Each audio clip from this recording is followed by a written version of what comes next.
So இந்த வீடியோவில் 2025 bank exam clear பண்ணுறதுக்கான சீக்கிரட்டை ரிவீல் பண்ண போகிறோம். வீடியோஸ் போகிறதுக்கு முன்னாடி நம்மளோட எலைட் பாஸை பர்ச்சேஸ் பண்ணிக்கோங்க.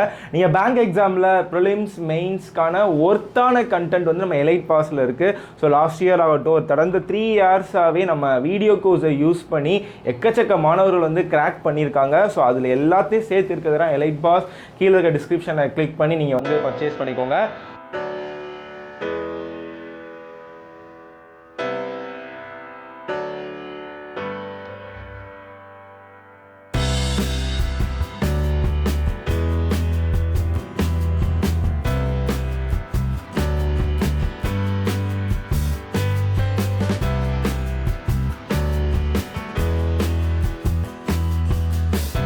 இதில் வந்து உங்களுக்கு ஒரு 4 சீக்ரெட் சொல்ல போகிறேன். இந்த 4ஐயுமே நீங்கள் வந்து அடுத்த ஒரு 6 மந்த்துக்கு ப்ராக்டிஸ் பண்ணீங்க அப்படின்னா April 1 ஸோ இங்கே நீங்கள் பார்த்த மாதிரி நீங்களுமே வந்து எக்ஸாம்ஸ் கிளியர் பண்ணி ஸ்டேஜில் வந்து நீங்கள் உங்கள் பேரண்ட்ஸை ப்ரௌட் பண்ணலாம். ஸோ ஃபஸ்ட்டு விஷயம் வந்து என்ன அப்படின்னா, நம்ம வந்து என்னதான் ப்ரிப்பேர் பண்ணாலுமே நீங்கள் உங்கள் மனசாட்சியை தொட்டு ஓப்பனாக சொல்லுங்கள். இப்போ உங்களுக்கே தெரியும் 2-3 மாதத்துல வந்து உங்களுக்கு ப்ரிலிம்ஸ் வந்து ஸ்டார்ட் ஆயிரும். நீங்கள் டெய்லியுமே ஒரு ப்ரிலிம்ஸ்க்கான மாக் டெஸ்ட் கம்பல்சரி எடுக்கிறீங்களா? உங்கள் மனசாட்சியை தொட்டு சொல்லுங்கள். 7 நாள் விட்டுருவோம், சண்டே ஒரு நாள் லீவ் விட்டுருவோம், 6 நாளைக்கு ஆச்சிடும். நீங்கள் அட்லீஸ்ட் அப்போனா ஒவ்வொரு மார்க் டெஸ்ட் 6 மார்க் டெஸ்ட் எடுக்கிறீங்களா அப்படின்னு நீங்கள் உங்களை கேட்டுக்கோங்க. கண்டிப்பாக நீங்கள் யாருமே எடுத்துருக்க மாட்டீங்க. மேபி இதில் ஒரு 40-30% எடுத்துருக்கலாம். மிச்சம் என்ன பண்ணுவீங்க அப்படின்னா, எக்ஸாமை ஒட்டி தான் அந்த மார்க் டெஸ்ட்டே எடுப்பீங்க. ஆனால் நீங்கள் வந்து ஓரளவு நீங்கள் வந்து படிச்சுட்டு தான் இருப்பீங்க. ஆனால் மார்க் டெஸ்ட்டை விட்டுருப்பீங்க. அந்த ஸ்பீட் ப்ராக்டிஸ் பண்ண மாட்டீங்க. அந்த ஸ்பீட் ப்ராக்டிஸ் வந்து நமக்கு எப்படி வரும் அப்படின்னா, மார்க் டெஸ்ட்டில் மட்டும் தான் தெரியும். இல்லை நான் வந்து ஃப்ரெஷர் அப்படின்னா நீங்கள் வந்து மார்க் டெஸ்ட் எடுக்க வேணாம். ஃப்ரெஷர் அப்படின்னா 2025 ப்ரிப்பேர் பண்ணுவாங்க, ஜானுக்கு மேலே ப்ரிப்பேர் பண்ண. நீங்கள் ஆல்ரெடி நீங்கள் போன வருஷம் ப்ரிப்பரேஷனை ஸ்டார்ட் பண்ணிட்டீங்கன்னா நீங்களாம் ஃப்ரெஷர் கிடையாது. ஒரு 6 மாதம் ஆயிடுச்சுனாலே ஃப்ரெஷர் கிடையாது. ஸோ நீங்கள் வந்து அதாவது ஃப்ரெஷராக வரவங்க வந்து கண்டிப்பாக நீங்கள் ஒரு பேசிக்ஸில் நீங்கள் நம்ம வீடியோ கோர்ஸ் பார்த்து ஒரு ஆர்டர் வைஸில் நீங்கள் வந்து ப்ராக்டிஸ் பண்ணணும், அது ஓகே. பட் 6 மாதம் மேலே நான் படிச்சுட்டு இருக்கேன் அப்படின்னாலே நீங்கள் டெய்லியுமே வந்து மார்க் டெஸ்ட் எடுத்தே ஆகணும். ப்ரிலிம்ஸ்க்கான மார்க் டெஸ்ட் அட்லீஸ்ட் 1 ஆச்சும் எடுக்கணும். மெயின்ஸ்க்கான மார்க் டெஸ்ட் நான் ரொம்பலாம் சொல்லலை, வாரத்துக்கு ஒரே ஒரு மார்க் டெஸ்ட் எடுக்கணும்.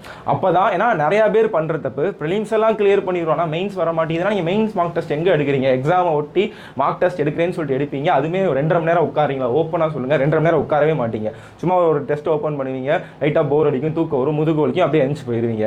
ஸோ கம்பல்சரி ஃபஸ்ட்டு சீக்ரெட் வந்து 6 நாளைக்கு 6 மார்க் டெஸ்ட், வாரத்தில் ஒரு மெயின்ஸ் மார்க் டெஸ்ட் எடுத்தே ஆகணும். இதுதான் ஃபஸ்ட்டு பாயிண்ட். செகண்ட் சீக்ரெட் என்ன அப்படின்னா, அந்த சிலபஸில் வந்து ஒரு 4 டாபிக்ஸ் மேஜராக ப்ளே பண்ணும் அப்படின்னா, இங்கிலீஷ், ரீசனிங், ஆப்டி, கரண்ட் அஃபேர்ஸ்னா இந்த 4மே ஸ்ட்ராங்காக இருக்கணும்னு அவசியம் இல்லை. எனி 2 வந்து ஸ்ட்ராங்காக இருந்தாலே போதும், உங்களால் வந்து பேங்க் எக்ஸாம் வந்து கிளியர் பண்ண முடியும். அந்த 2 ஸ்ட்ராங் ஜோன்லையுமே எப்படி ஸ்ட்ராங்காக பண்ணணும்னு மட்டும் யோசிங்க. இதான் வந்து 2வது சீக்ரெட். முக்கியமாக ஃபார் எக்ஸாம்பிள் என்ன சொல்லணும் அப்படின்னா, இப்போ ஒரு நம்பர் ஏங்கிற நம்பர் இங்கே இருக்காரு அப்படின்னா, இந்த நபருக்கு வந்து இங்கிலீஷே வராது. ஆனால் இங்கிலீஷ் வராதவங்க ஆனால் மேக்ஸ், ரீசனிங் நல்லா பண்ணுவாங்க. இது 2லையுமே ஸ்ட்ராங்காக இருந்தால் போதும். இன்னொரு நபர் இங்கே இருக்கார், பி அப்படிங்கிற ஒரு நபர் இருக்கார் அப்படின்னா, இவருக்கு வந்து பார்த்தீங்கன்னா மேக்ஸே வராது ஆனால் இங்கிலீஷ் நல்லா வரும். ஸோ அப்போ என்ன அர்த்தம்? மேக்ஸே வராது, இங்கிலீஷ் நல்லா வரும்னா அவங்களால இங்கிலீஷ், கரண்ட் அஃபேர்ஸ், ரீசனிங் இந்த 3ல் வந்து ஓவரால் ஆவரேஜாக பெர்ஃபார்ம் பண்ண முடியும். ஸோ ஏதாவது வந்து ஒரு 2 டாபிக்ஸில் தான் நம்மளால் ஸ்ட்ராங்காக இருக்கவே முடியும். யாருமே 4மே ஸ்ட்ராங்காக இருக்க மாட்டாங்க. நிறையா பேர் நினச்சிட்டு இருப்பீங்க எல்லாருமே நல்லா படிக்கிறாங்க, அவன் இங்கிலீஷும் பண்ணுறான், மேக்ஸும் பண்ணுறான், ரீசனிங் பண்ணுறான்னா அப்படி இருக்காது. எக்ஸாம்பிளுக்கு என்ன எடுத்துக்கோங்க, நான் ஆப்டி செம்மையாக பண்ணுவேன், ஆனால் எனக்கு ரீசனிங் அவ்வளோவா பண்ண வராது, ஸ்பீடாக பண்ண வராது, தெரியும், பட் அந்தளவு ஸ்பீடாக பஸ்ஸிலோ சீட்டிங்கோ சால்வ் பண்ண வராது. ஸோ இது வந்து மேக்ஸாக நல்லா, ஏன்னா நிறைய பேர் என்கிட்ட சொல்லுவாங்க, சார் ப்ரோ நான் மேக்ஸ் நல்லா பண்ணிடுவேன், உங்கள் வீடியோஸ் பார்ப்பேன், எனக்கு மேக்ஸ் நான் ரீசனிங்கில் தான் ப்ரோ ஸ்கோர் பண்ண முடியலம்பாங்க. ஆனால் ஒரு சில பேர் ரீசனிங், இங்கிலீஷும் செம்மையாக பண்ணுவாங்க. ஸோ அப்போ இது இருக்கப்போ அந்த 2வது சீக்ரெட் வந்து 2 ஜோன் ஸ்ட்ராங்காக இருக்குது அப்படின்னா, அந்த 2 ஸ்ட்ராங் ஜோனில் எப்படி நம்ம ஸ்கோரை புஷ் பண்ணுறது? ஃபார் எக்ஸாம்பிள் நான் வந்து மேக்ஸில் ஸ்ட்ராங்காக இருக்கேன் அப்படின்னா, மேக்ஸில் வந்து கொய்யால 40 மார்க் வருதா, அந்த 40ல் எப்படி 25க்கு மேலே வாங்குறது? என்னோட ஸ்ட்ராங் ஜோன். இப்போ எனக்கு இங்கிலீஷ் வீக் அப்படின்னா எப்படி வந்து நெகட்டிவ் இல்லாமல் போடுறது, நெகட்டிவ் இல்லாமல் ஃப்ளூக்கில் போடாமல் ஒரு 10லேருந்து ஒரு 12 கொஸ்டின் போட்டு எப்படி நம்மளோட அந்த ஸ்கோரை மெயின்டைன் பண்ணுறது? ஸோ இந்த மாதிரி நீங்கள் வந்து ஒரு பிளான்டாக வந்து நம்மளோட ப்ரிப்பரேஷனில் இருந்தாலே போதும், நம்மளால் வந்து பேங்க் எக்ஸாமில் வந்து கண்டிப்பாக கிளியர் பண்ணலாம். தென் 3வது சீக்ரெட் வந்து அந்த ப்ரிப்பரேஷன் டைம். நிறையா பேர் என்ன நினச்சிருப்பீங்க அப்படின்னா, எல்லாருமே கால் லஞ்ச் படிக்கிறாங்கப்பா, ஸோ அதனால் நான் கால் லஞ்ச் படிக்கணும், இல்லைனா நான் வந்து டெய்லியுமே 8 மணி நேரம் படிக்கணும், அப்படிலாம் கிடையாது. ஒரு விஷயத்தை ஒரு 2 மணி நேரம் படித்தாலும் நறுக்குன்னு அது என்னது டீவியேஷனாக அந்த அது எப்படி சொல்கிறது, அந்த டீவியேட் ஆகாமல் நம்ம அந்த 2 மணி நேரம் பக்காவே படித்தாலே போதும். சில பேர் பார்த்தீங்கன்னா, இப்போ நிறைய பேர் என்கிட்ட சொல்லுவாங்க, நான் வந்து காலையில் படிக்கிற ஸ்டூடெண்ட்ஸ் கிடையாது, நான் நைட்டு மட்டும் தான் படிப்பேன், ஒரு 6 மணிக்கு மேலே தான் நான் வந்து படிப்பேன், சாயங்காலத்துக்கு மேலே. ஸோ இந்த மாதிரி வந்து நம்ம காலையில் தான் படித்தா பாஸ் ஆகணும், நைட்டு தான் படித்தா பாஸ் ஆகணும் அப்படின்னு இல்லை.